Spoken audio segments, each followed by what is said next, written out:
Cette vidéo vous est présentée par la boutique universludo.ca. Rendons les jeux accessibles à tous.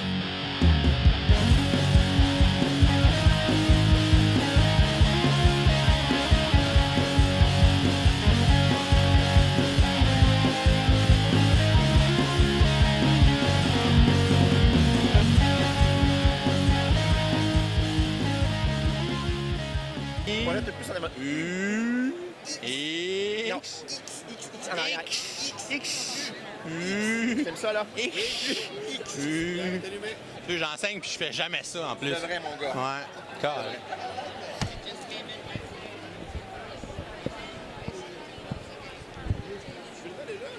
Tu fais des bloopers, c'est quoi là? Là, tout le monde, toute la planète te voit en train de faire des UX. Ah ouais, c'était live là. OK. Salut les gamers, bienvenue à Professeur Board Game. Je m'appelle David, on est en direct du Gen Con et on est avec un visage familier. Monsieur Christian Lemay, président du Scorpion Masqué. Bonjour, David, professeur Board Game. Ça va bien, Christian? Comment se passe ton Gen Con? C'est super, honnêtement. Moi, je suis ici, pas de temps pour jouer. Je travaille quand même un petit peu.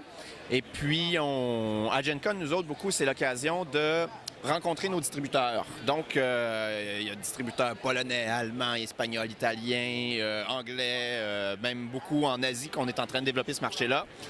Alors, on enchaîne les rendez-vous avec Carl Brière, notre nouveau représentant, notre nouveau directeur des ventes. Alors, c'est surtout ça. Un petit peu des auteurs. J'ai testé un prototype de Bruno Catala qui n'était pas piqué des verres. Et puis, voilà. Quel jeu tu nous amènes à Gen Con? Alors, à Gen Con, évidemment, le gros focus, c'est encore des cryptos parce que c'est un jeu qu'il faut faire connaître. Alors, malgré tout le succès qu'il a, on a dépassé les 30 pays pour ce jeu-là. On approche des 100 000 exemplaires fabriqués. Ouais, c'est gros. Il y a encore plein de monde ici qui ne le connaissent pas. Alors, faire des démos, c'est Yellow. Là, on est sur l'espace Yellow, qui est notre distributeur aux États-Unis. Donc, 2 tables de démos qui roulent à temps plein.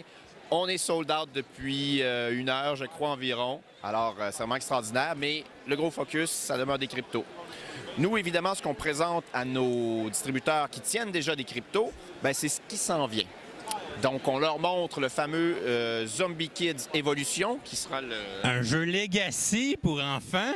un jeu d'inspiration Legacy. Voilà. Donc, je ne vais pas trop vous donner de spoiler, là, mais bon, on a l'idée sans les inconvénients d'un jeu Legacy, parce qu'on s'adresse à des enfants quand même.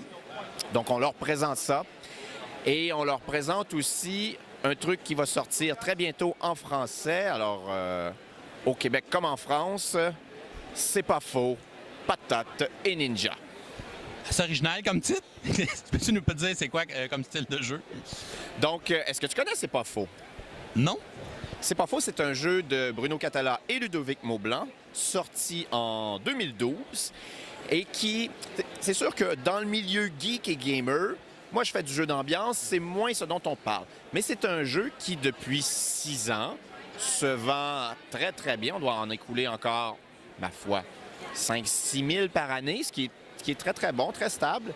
Et on a des boutiques qui nous ont dit « Hey, ce serait cool de faire un C'est pas faux pour enfants ou familles, version junior un peu. » L'idée de base dans C'est pas faux, c'est qu'il faut rapidement donner des mauvaises réponses à des questions beaucoup trop faciles. Fait qu'il faut défier son cerveau qui veut répondre vite avec le réflexe. Si je te dis de quel instrument joue un saxophoniste, puis il faut que tu me répondes vite. Je vais penser à un saxophone. C'est ça, genre. Mais sur image, c'est autre chose qu'un saxophone. Je te pose la question, là, tu vas me dire piano, mais il y a quelqu'un qui va avoir été plus rapide que toi.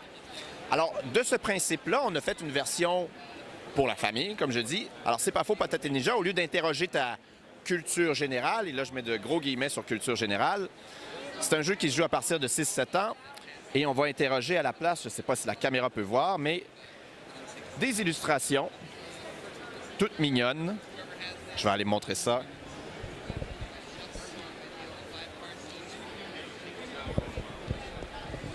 Donc, on s'est assuré d'avoir des illustrations dans un style familial, voire pour enfants, mais ou un peu comme dans un film de Pixar ou de DreamWorks, il y aurait des gags pour les adultes. Okay. C'est pour ça qu'ici, on avait la princesse qui tue le dragon pour aller libérer le chevalier.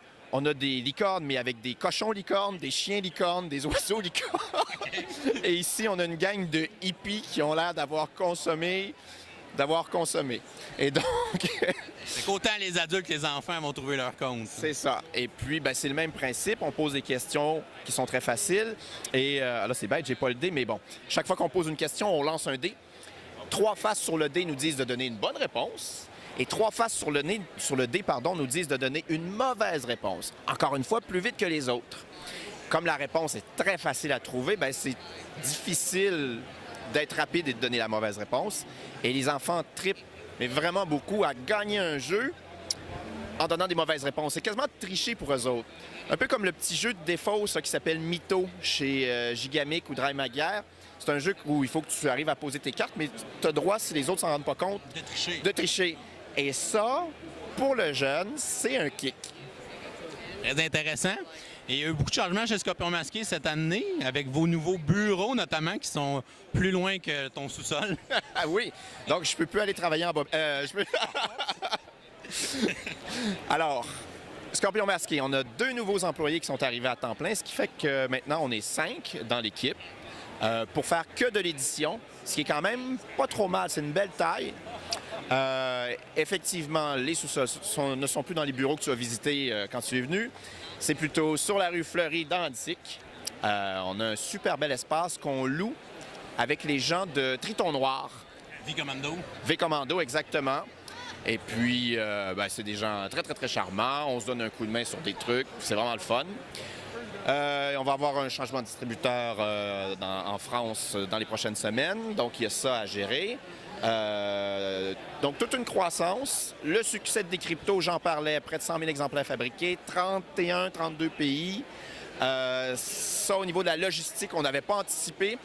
Heureusement, on était bien préparés, mais on a Hélène qui, à temps plein, presque, fait juste s'assurer que « Allô, ami allemand, as-tu reçu tes exemplaires de vérification? Oui, c'est correct. OK, on ship. Allô, ami italien. Allô, c'est un peu tout ça. Mais c'est très, très cool parce que ça nous amène des nouveaux défis, des nouveaux moyens, une nouvelle reconnaissance aussi. On veut travailler sur notre présence un peu plus anglophone aussi. Maintenant qu'on a ce succès-là, ben, ça nous donne les moyens. Puis aussi, c'est une espèce de... Le fait qu'on a un succès, ça fait que les gens vont plus facilement s'intéresser à nous. Donc, il y a tout ça qui tourne.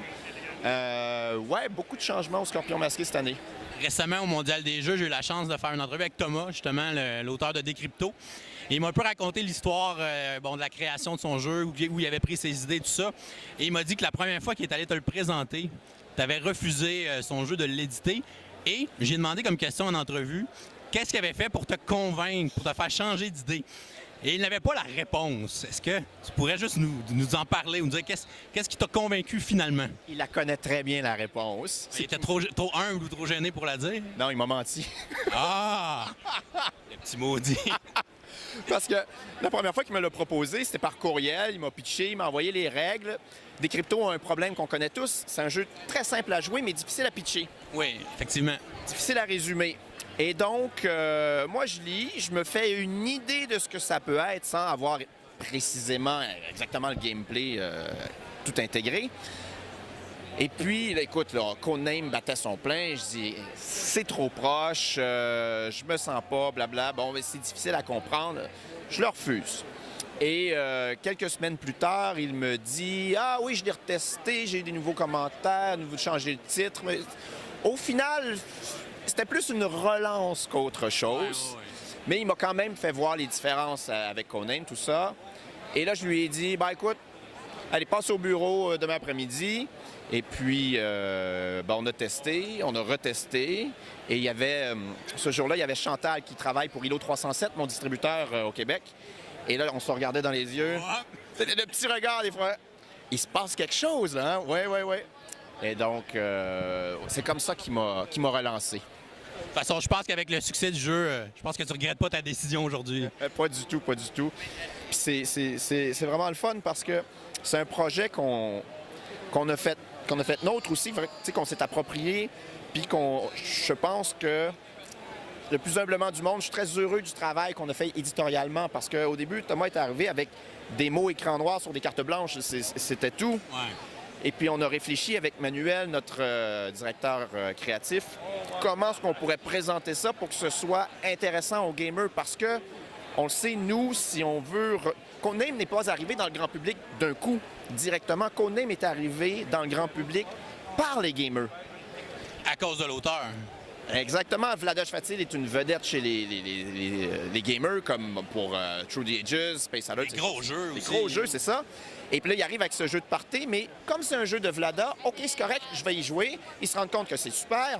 Et là, ils le ramènent dans leur famille. Et tout à coup, Codenames connaît son succès. Nous, on se dit, avec Décrypto, il va falloir suivre un chemin similaire. Comment attirer le geek, le gamer?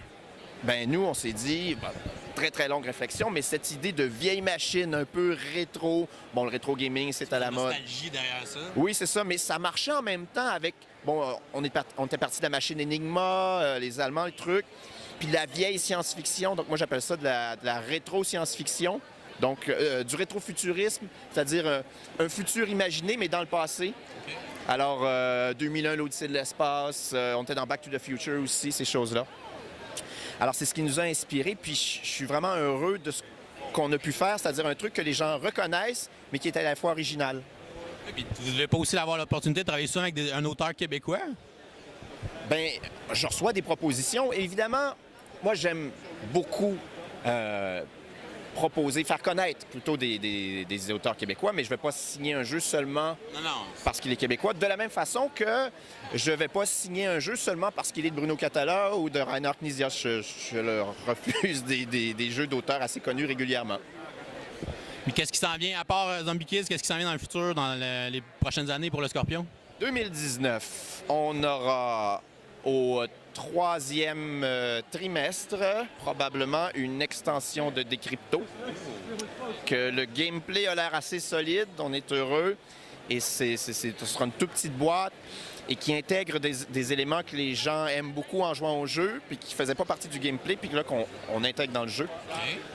Ensuite, notre première sortie de l'année, en 2019, ce sera fin février, début mars. Ce sera un jeu, on n'est pas certain du titre, est-ce que ce sera Burnout ou Under Pressure? C'est un jeu de party où tu dois faire 3 choses en même temps. Alors, on te pose des questions. Un joueur te pose des questions de façon orale et tu réponds oralement. Tu as combien de jambes? 2. Ce sont des choses-là. En même temps, il y a un autre joueur à ta droite qui, lui, te pose des questions auxquelles tu vas répondre en écrivant la réponse grâce à des dés sur lesquels il y a des lettres. Okay. Donc, comment on dit ça? Le sommeil pour les enfants. Dodo, OK. D, O. En répondant à des questions. Oui, c'est ça. Okay. Et en même temps, il y a un sablier de 30 secondes qui est ton temps, mais que tu as donc tu vas aller le plus vite possible, mais que tu as le droit de retourner jusqu'à 3 fois pour te donner un total de 2 minutes. Mais le sablier, tu le vois pas.